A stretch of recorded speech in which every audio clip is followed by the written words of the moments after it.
So I've been noticing this week that even though UFC 320 is a very stacked card and the main event is a heated rivalry, and there's actually been quite a bit of promo, especially from MMA YouTube, that's been hyping this up, the view count on Embedded is extremely low. This is the first thing I saw when checking the UFC's YouTube channel. 240,000 views on a perfect thumbnail for Alex Pereira and Magomed Ankalaev, episode 4 of Embedded. And this has been a trend. The first episode, 458,000 views. That is very low. And I'm also looking at this shit. The UFC is just wasting their time with 90% of the content that they're posting.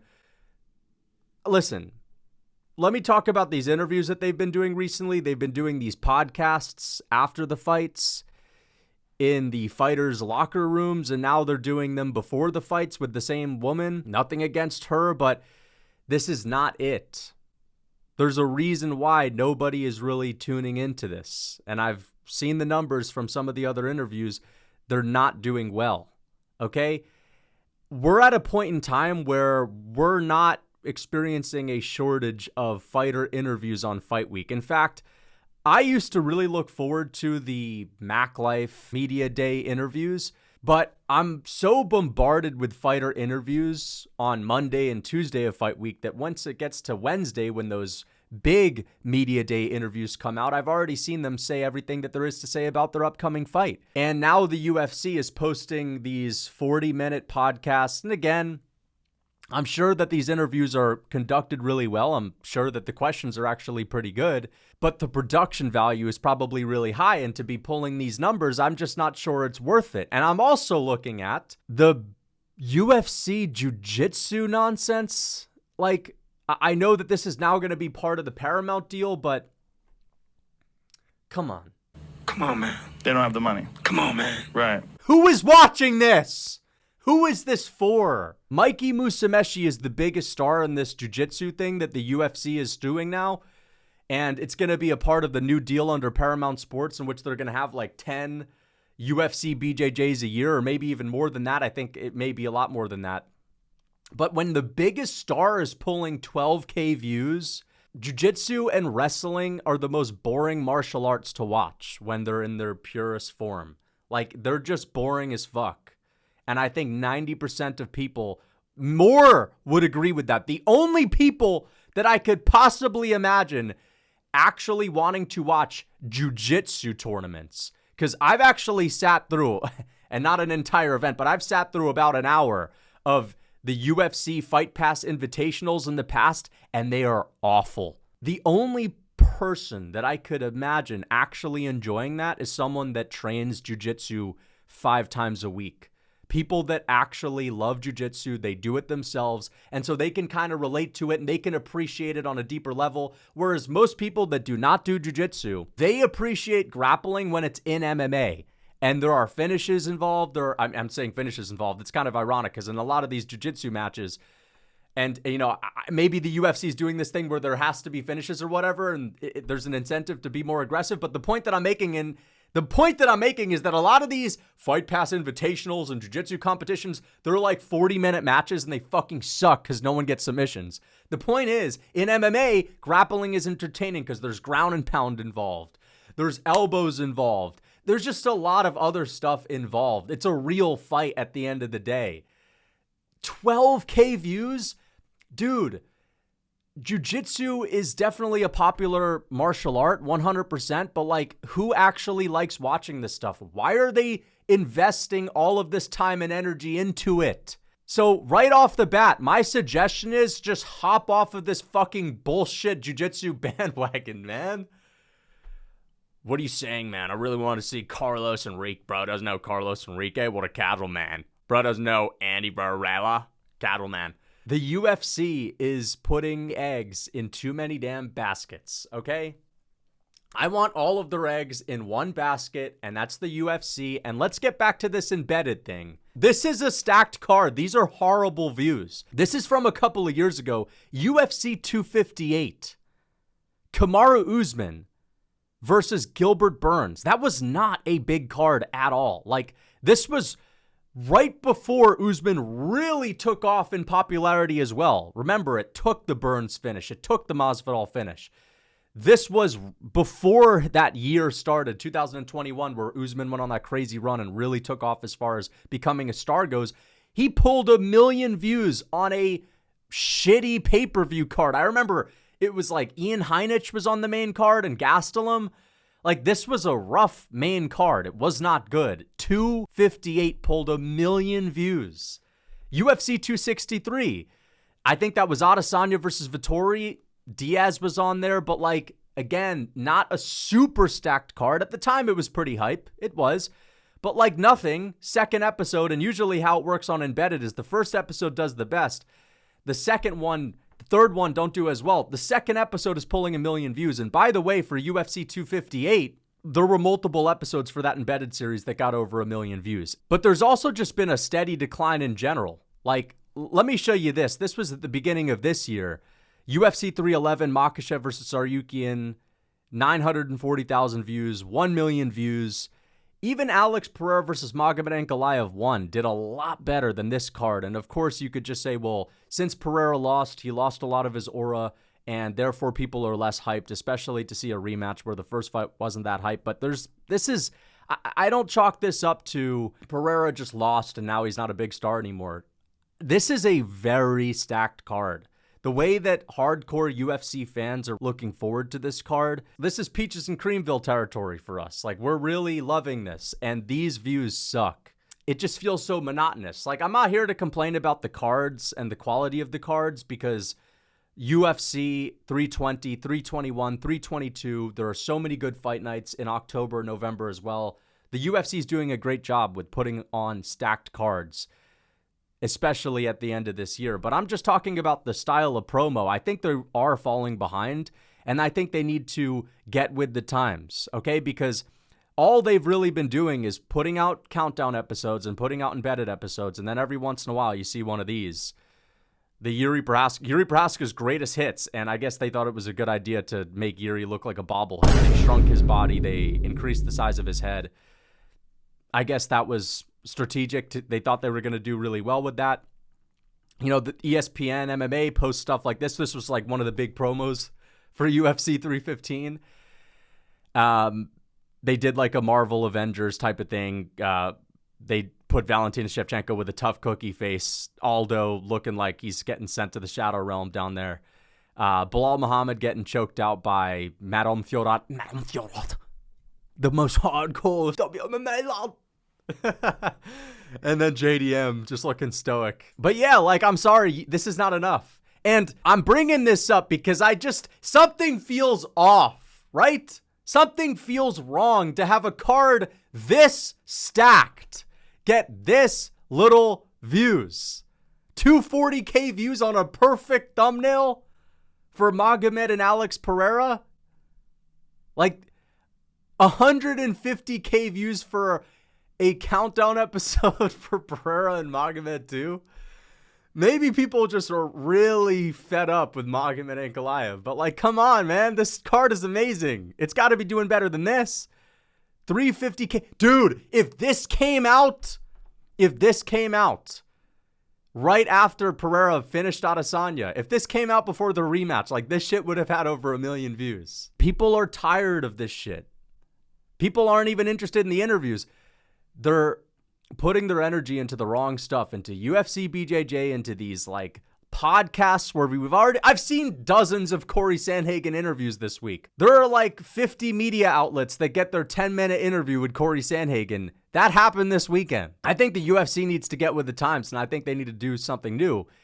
I'm not saying that they should scratch embedded, but people are only going to get so excited for the same thing over and over again. What does every embedded episode consist of? Opening scene, couple brewing coffee, steaming, piping hot after someone made their morning coffee, and then it pans over to Islam Makhachev drinking his morning coffee. And then it's cutscene Makhachev's at the gym hitting pads. Then it's cutscene Madame Philroth coming out of the airport.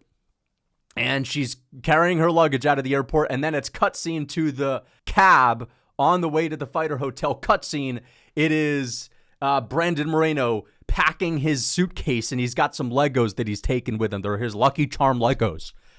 We've seen it. We've seen it before. The other issue is that fighters have individual YouTube channels these days. So by the time Embedded comes out, we've already seen Pereira go on his desert run.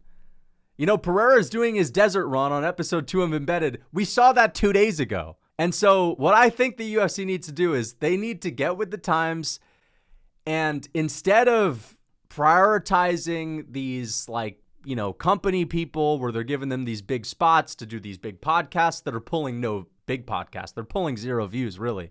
I think they've got to really get the big guns. They've got to come out with some big guns. They've got to hire the who's who. And this is what I want to see. I want to see a lineup like this. I want to see a star-studded lineup. I want to see Bedtime, Lucas Tracy MMA, and MMA Guru doing a Fight Pass Invitational. Actually, fuck that. I'm not willing to sit through a Fight Pass Invitational, although it would be pretty funny. I would be, because I'm a really good guy at obviously breaking down techniques, X's and O's and whatnot. But every now and then, let's get Bedtime, Lucas, and MMA Guru. Let's, you know, fly us to every pay-per-view and give the fans an option to, instead of listening to Rogan, DC, and Bisping or John Anik, give them a second option for the Bedtime, Lucas, and MMA Guru commentary. And this is the thing. Who are the next generation of fans? It's Gen Z that are on MMA YouTube. They think it's like this big thing. Oh, well, yeah, man, we've got the newest podcast on the block, man. We've got the newest podcast on the block. And some company person out of nowhere, no one's ever heard of them. Again, no disrespect to them. You know, it's good for them. But the point is, this would go crazy. This would go crazy. After an event, you know, we're chopping it up. You know, I'm the guy that's sitting there after a Khamzat Chimaev and Dricus du Plessis event, and I'm the guy that's saying, you know what? You can't call that boring, otherwise you're a casual. You can't call that boring, otherwise you're a casual. And I obviously am joking around. I would never make that argument, but you have a little bit of a debate. You have a back and forth, right? And this would be pretty cool. This would be cool. Also, bring back Dan Hardy. This is another suggestion.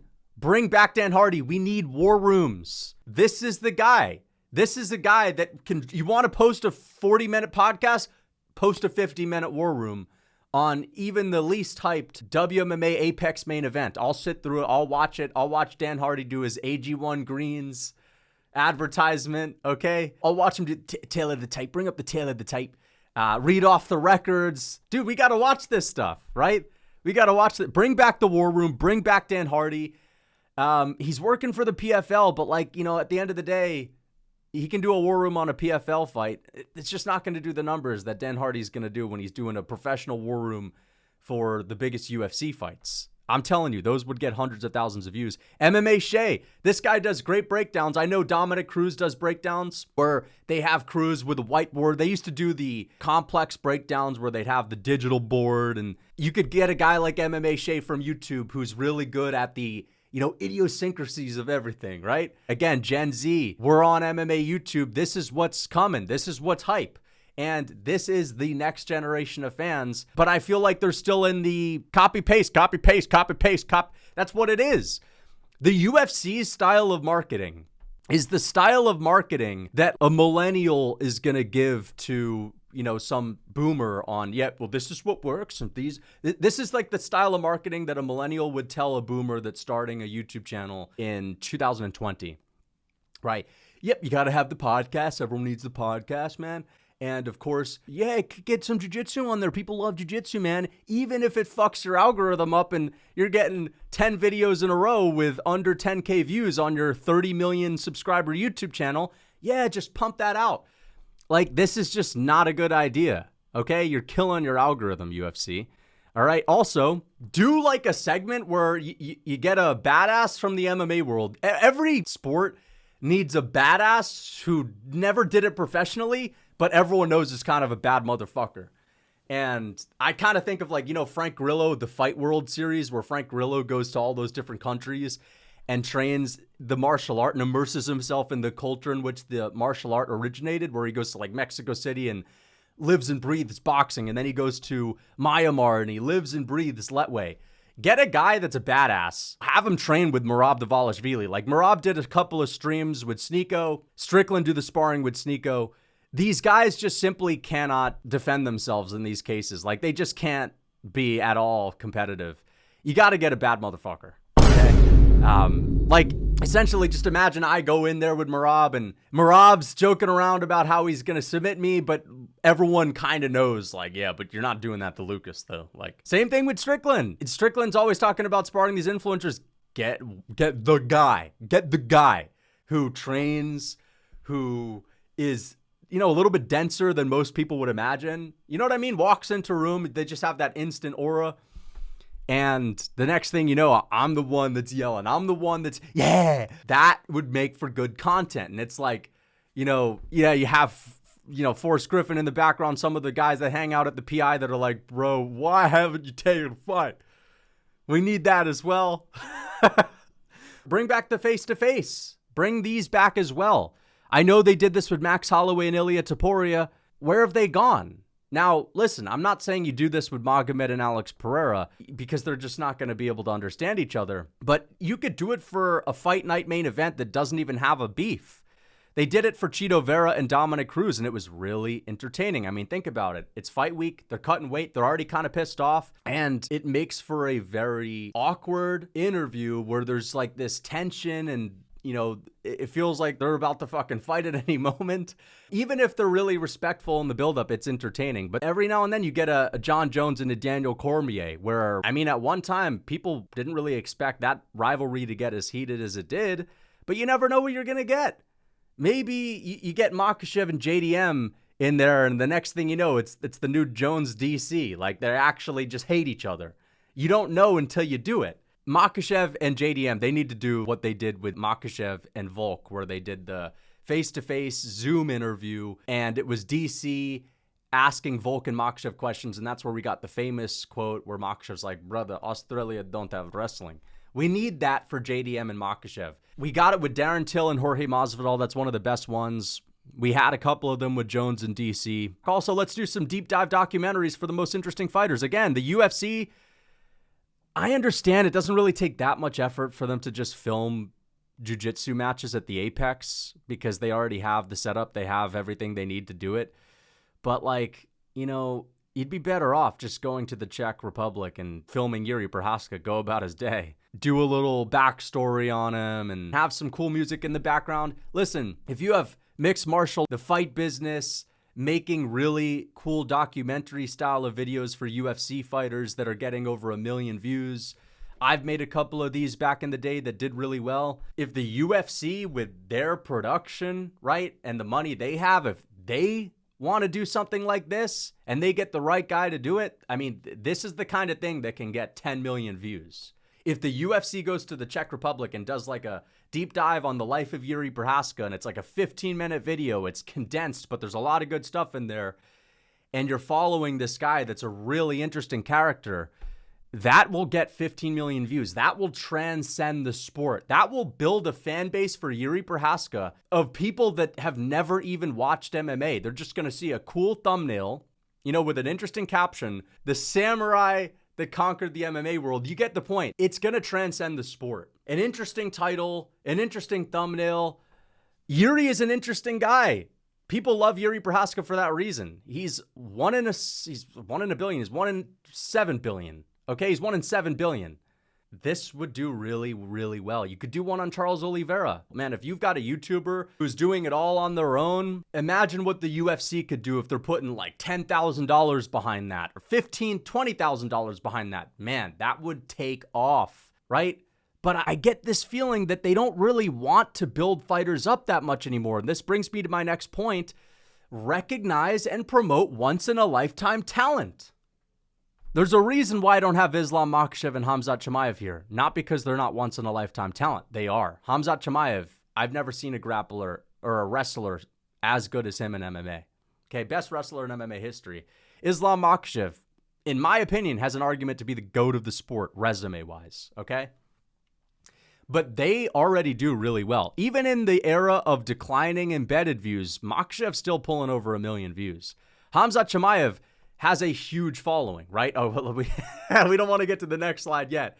But the point is, they're not getting behind Ilia Topuria and Tom Aspinall in the same way. Like Tom Aspinall, for years, despite having the most impressive stats as a heavyweight, meaning he has the shortest average fight time in UFC history because he's been so dominant at heavyweight, and he is everything you want in a heavyweight champion. He's big, he's scary, and he's knocking people out in 30 seconds, and he's knocking out the scariest people in the world in 30 seconds.